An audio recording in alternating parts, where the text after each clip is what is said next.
Pocket Corner, presented by Jennifer. A Second Chance, Chapter 2, The Highest of the High to the Lowest of the Low. Written by just one man writing a story for you. Read by Jennifer. Okay, now if you have not yet seen my first video on A Second Chance on Chapter 1, An Umbreon's Beginning, I suggest you go and check out that video right now, as this is a continuation of that story.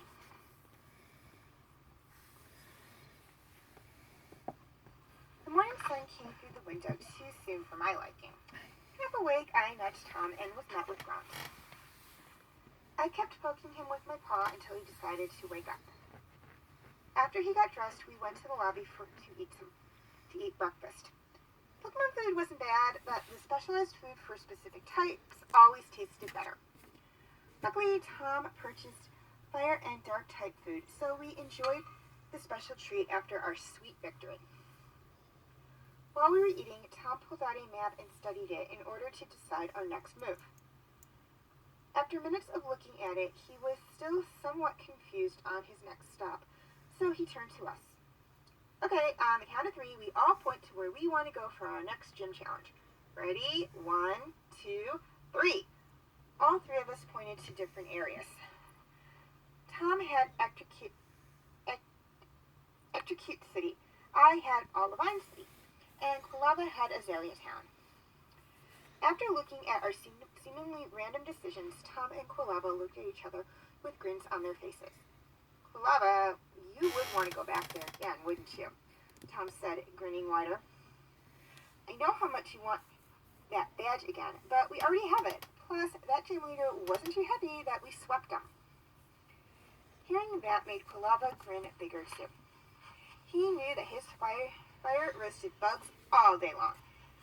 All day, every day. After a long belly rub by Tom, he decided to look up information on Olivine City Gym. I didn't like the looks of the Pokemon from the Pokemon League information guide. I saw Steel type on the top of the page and proceeded to poke at my nester. What's wrong, Umbreon? I can't fight Steel type. I want some action in the next gym battle. But all he heard was a sad "Bree." The language barrier can be and still is annoying for us. But at least Tom can read me well, so it's not a huge problem. Let me guess, you don't want Quilava stealing the spotlight again, Tom said with a detective tone. I guess you're right. Plus, I need a more diverse team to take down Steel types. Saying I can't fight Steel types is an understatement. At the ranch, I played with Magnemite, but ran into them on accident, and it really hurt. Even with my fluffy coat. Why would I want to fight one if it hurt just running into one? Putting 2 and 2 together, we headed for Electrocute to face the ghost type's specialist, Morty. The route to the city was pretty barren. A few trainers were relaxing, so we came along. However, they were polite in accepting our challenges. Quilava continued to dominate foes, while I learned to use Feint Attack. In fact, I was pretty sure I was able to beat Quilava with my new move, but his Flame Wheel made me think twice. I found myself not being commanded by Tom whenever my foe was drastically weaker than me or I had a type advantage. I realized that I was one step closer to perfect harmony with Tom trusting my movements. Sure, I was far from perfect, but the fact that Tom gave me more leeway during fights meant I could handle myself.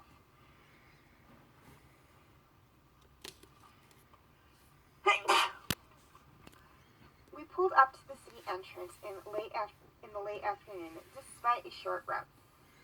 As much as Tom wanted to rush to the gym, his stomach told him otherwise. He decided a trip to the Pokemon Center was in order, first to heal us up and to enjoy a nice 5:30 p.m. dinner. He called Quilava out of its ball, and all 3 of us walked up to the counter. Hello, I was wondering if you could heal these 2, please, Tom asked. Also, is Morty going to be in tomorrow? Morning to take challenges. I have 3 badges and would like a 4th, he said with a smirk on his face. A statement like that perked up my ears. This was not the Tom I knew since we met. That cocky attitude had me worried, considering he only had Quilava and me. Did we really stand a chance to waltz through a gym leader like that? Whitney took some tactical planning and a lucky burn to seal the deal. Quilava didn't say a word when I looked at him, but his eyes told me power would get us through this match. Of course I can heal these 2, she replied sweetly, but then turned businesslike shortly after. Morty actually prefers to battle around this time as opposed to mornings. He says his ghost Pokemon feel energized as the night goes on. If you want, I can look to see if you can get a match later tonight. If you can, that'd be great because someone else likes the night too, he replied, keeping the smirk on his face while looking at me. I tilted my head. Keyboard tapped, finally coming to a stop, and she turned the screen to Tom. He analyzed the screen and nods. Sign me up for a 7:30 battle, please. We could use the 2-hour rest. Very well. Good luck in your match. With that, we all ate our food silently in the lobby, but I suspected Tom and Quilava had something going on in their heads to make the battle turn in their favor. My gut feeling was that I would use Feint Attack and Bite constantly, so I wouldn't have the same pressure on me compared to my fire partner. Tom continued to be deep in thought until he saw the clock. He took a breath before standing up and motioning for us to follow. The walk over was like the calm before the storm. A beautiful night sky was clear, while the streets were lined with lights. We arrived at the gym entrance expecting something ghost-themed, but it looked like any other building in town. It was time. The gym itself looked different, but the battle area remained the same. A giant sandy rectangle with lines brings a sense of stability to all trainers and Pokemon, despite each gym having its own style. A man stood with blonde hair and had a ball in his hand. I assume you're Tom, yes? Morty asked with a hint of curiosity. Tom nodded in response. I am Morty, and I favor ghost types. They are the craftiest yet most playful Pokemon I have ever seen in my time as a trainer. There's just something about them that researchers can't put their finger on. Anyways, this will be a 3-on-3 battle. Tom just stared into space before Morty asked him if he was fine. I have only 2 Pokemon, was all my master could say, albeit very calm and stern. That demeanor was a good bluff. I could only assume his first 2 badges had come on the strength of Quilava alone, and Whitney must have been his first intense battle. Maybe Tom was aiming to catch other Pokemon later on, but most people would assume that any trainer with more than 2 with 3 badges. I mean, Quilava wasn't much of a talker, so I would appreciate the company. I cannot allow myself to be out 1 less Pokemon simply because a trainer is not prepared, so it will be a 3-on-2. Morty shot back. It almost sounded like a worker who scolded me for playing too rough back at the ranch. Tom understood and went to his corner with Quilava and me. The judge stood ready. Ghastly, let's roll. Quilava, you're up. I was utterly stunned. A type advantage, and I was on the sidelines? I sulked next to Tom as I waited for the judge to start the match. He still showed a calm demeanor despite being down 3-2 before the match even started.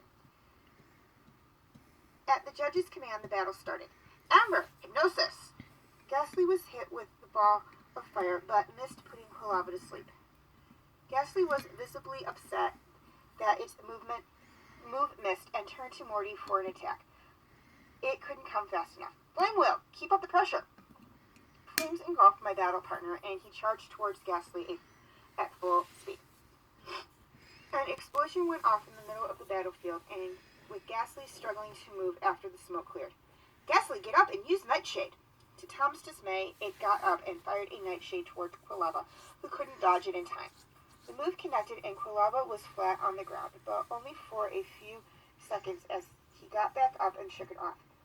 Finish up with Flame Wheel, let's go! Tom shouted, and Quilava did just that. The Ghastly fell to the floor. There would be no more attacks from it. Ghastly is unable to battle. Quilava is the winner, the judge said after raising Quilava's flag. Morty was unfazed as he recalled Quilava, while Tom eased up and smiled a little bit.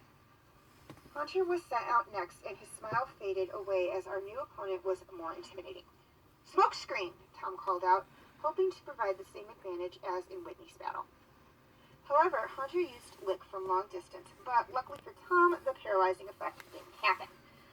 To my surprise, Morty breathed a sigh of relief despite the attack landing. However, Tom and Quilava hadn't noticed it. I wasn't sure why he sighed, but I had a feeling that something worse was coming. That won't work if I have range attacks, Morty said, while waving a finger at my master. Infuriated, Tom ordered a flame wheel, and it hit its mark, but he paid for that in addition to the smoke clearing. Hypnosis! The move hit Quilava, and soon it was sound asleep like a newborn Pokemon. Tom panicked and looked at me, unsure if he wanted to switch. He decided to bank on Quilava waking up fast. That was a costly mistake. Dream Eater, Morty said coldly. Get up, Quilava, he pleaded, but it was no use.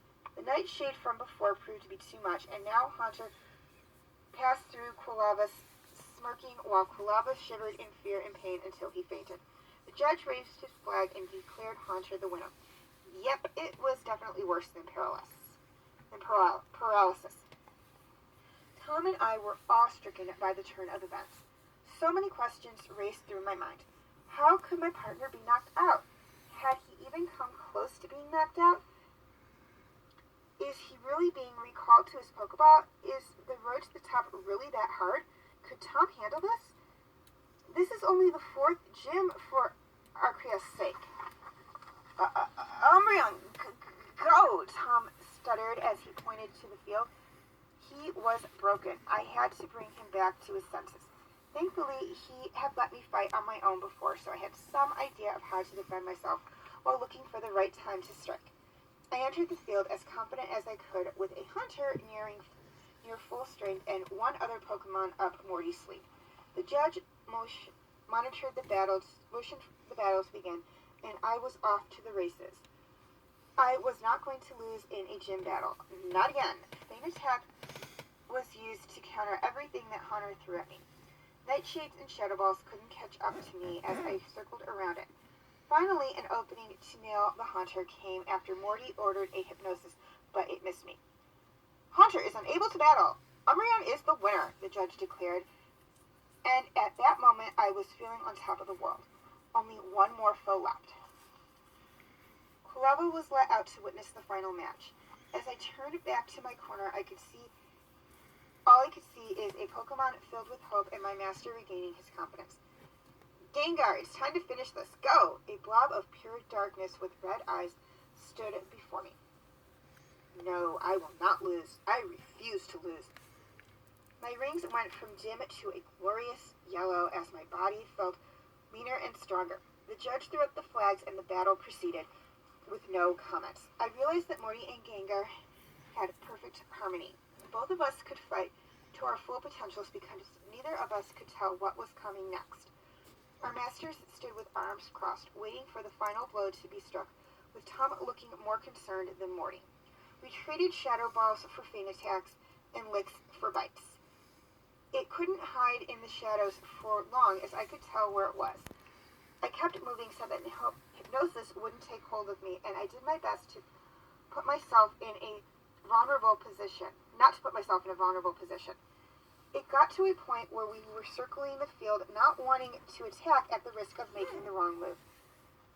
Eventually, I took the risk and charged it. Both of us were down after I collided with a Nightshade while using feint attack at close range, but I was not out. Panting heavily, I rose to my feet, expecting Gengar to do the same. It did, but the moment I charged up another feint attack, it collapsed and stayed down. Everyone in the gym remained silent as the moment of truth was getting closer.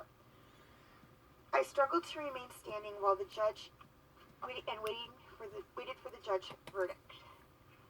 It was the longest 5 seconds of my life. Gengar is unable to battle. Umbreon wins. The victory goes to the challenger. Those words gave me enough energy to run over to Tom and for him and Quilava to meet me.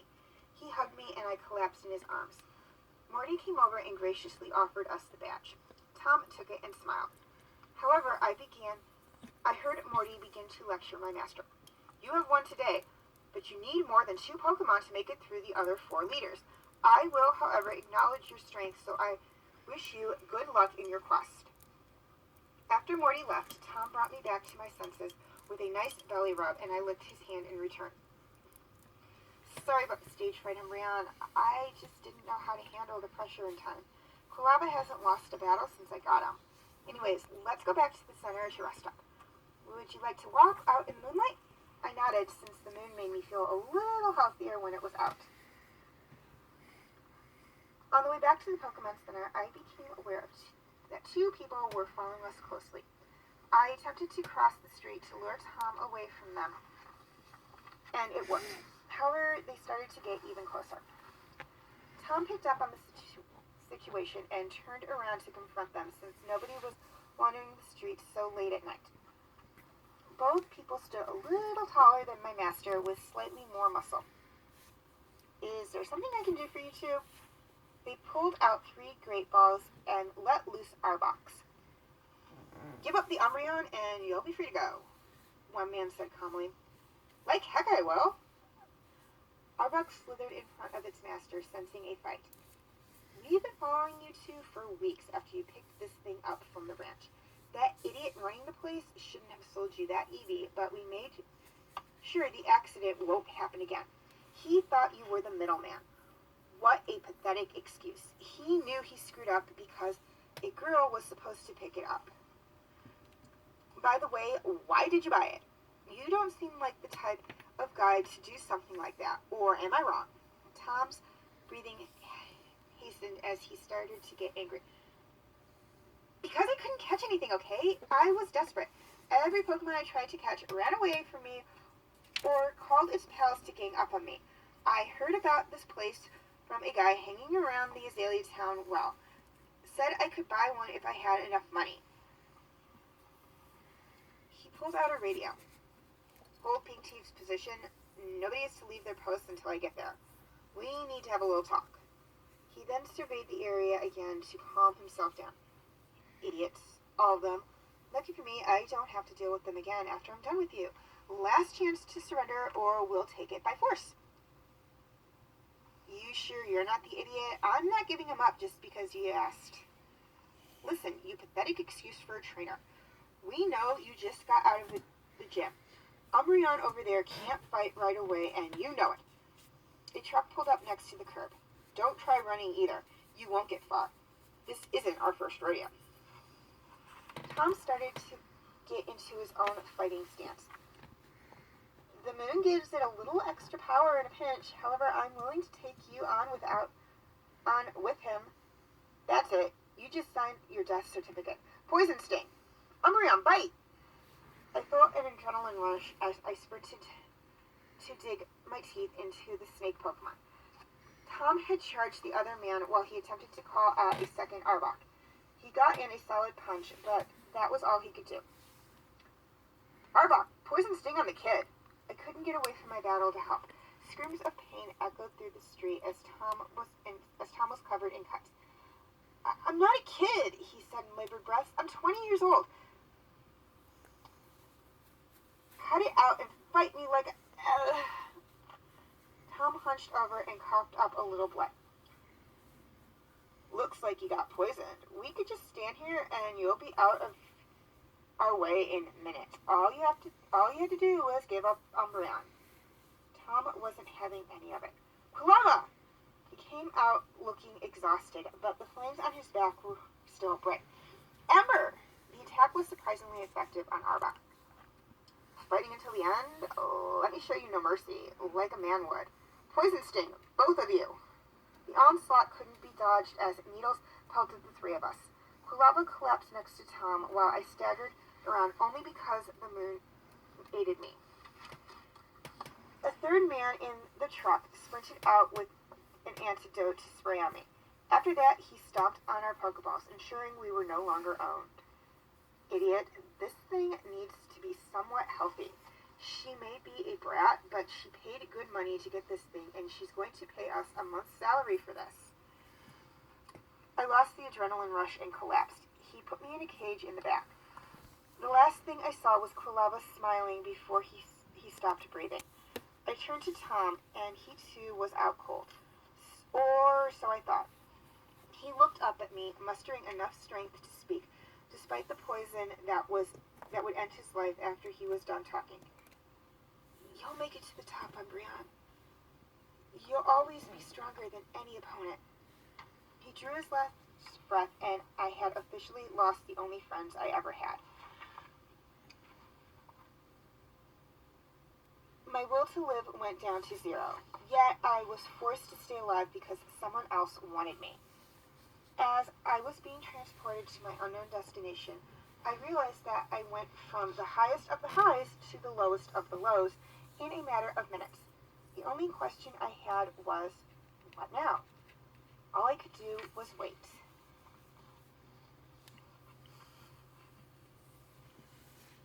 It had been months since that incident, and every day I was in a cage waiting or was being experimented on for one reason or another. I was scared to fight back for fear of my life ending. Tom and Quilava eventually faded from my memory as I fought just to live another day. I occasionally saw large sums of money around my cage and realized I was for sale, as they called it. The experiments had to do with learning new attacks at rapid pace and even learning more than 4 moves. Bite had been long gone and replaced with some purple substance that weakened the user over time, and they deemed my natural speed to be high enough to remove quick attack. The process of learning new moves was seemingly painless, but trying to learn moves was the painful part once the scientists got orders from higher up. Needles filled with some kind of memory fluid riddled my body for hours each day until I passed out from exhaustion. I learned a move where I shot a black energy pulse. Someone mentioned that the move wasn't native to Johto. They thought they had me under control until I realized they made 2 severe mistakes. Their second biggest mistake was giving me powerful moves with no idea how to control them and very little training. The biggest mistake they could have done was say they were going to get rid of Feint Attack for good. Just like that, I regained my will to fight. Deep down, I became enraged when I heard that Feint Attack was going to be replaced. That move brought Tom back to my mind immediately. That move was my last memory of him before I was taken. That move defined my strength, my rivalry with Quilava. That move won me a gym badge. That move was going to take me to the top. Nobody messes with that move, not even Arceus himself. The next day arrived, and as I was led into the experimenting room for the umpteenth time, I decided to test my new moves. My pulse attack knocked out about 7 researchers and blew a hole in the wall facing a forest. That's not exactly how I drew it up because I wanted to leave out the front door, but it's not like I had a choice. Guards and their Pokemon came, and I was about to escape, so fighting was the only way out. The guards' Pokemon, mostly Persian, were confused by the purple substance at first, but kept charging. After fighting them over the next 3 minutes, they all collapsed. Backup wasn't fast enough, and I escaped into the forest, but not without a well-placed slash on my front leg during the scuffle. This forest was and still is a savage place with power struggles going on every day. One Pinsir tried to kill me almost immediately after I found a place to sleep peacefully, but I defeated him in a hard-fought battle. They couldn't get an actual attack off because I wrestled him to the ground and repeatedly bit him to within an inch of death. After I made sure Pinsir wasn't a threat, I let someone else take care of moving the body because I needed to regain my strength. Pokemon in the immediate area did not challenge me after seeing the fight, especially when my rings reached their maximum brightness. There There will always be someone willing to challenge me, but anyone who saw that fight knew they would fall before me every time. I'll always be stronger than any opponent.